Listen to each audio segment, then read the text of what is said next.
আসলে দেখেন, আমরাও সকালবেলায় খবর পাই আইলাম, আর দেখতেছি যে গাছ থেকে পাখিটি চোখের সামনে দুপুর দুপুর করে পড়তেছে, ওইরা সাথে সাথেই তারা মৃত্যুগুলো গলিয়ে পড়তেছে। কিন্তু নিশ্চয়ই আমার কাছে মনে হচ্ছে যে পাখিটার কোনো একটা হয়তো বা এরকম একটা ডিজিজ বা এখন তো বাইরের পাখিও শীতের দিনে অনেক আসে, কোনো না কোনো একটা কিছু হয়েছে যেটা হয়তো বা ওই ডিপার্টমেন্ট, ফরেস্ট ডিপার্টমেন্ট বা পানি সম্পদ যদি আয়া দেখে ভালো হইব যে এটা দূর থেকে হয়ে যাচ্ছে।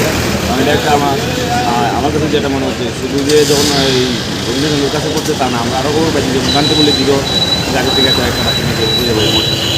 তো আমি আপনাদের মাধ্যমে এটা জানাতে চাই যে ফরেস্ট ডিপার্টমেন্ট আর প্রাণী সম্পদ দপ্তর যদি এটা ভালো করে দেখেন, এটা হয়তো বা আটকানো যাবে, পাখিগুলিকে বাঁচানো যাবে, প্লাস এটার থেকে তো মানুষেরও ক্ষতি দিতে পারে।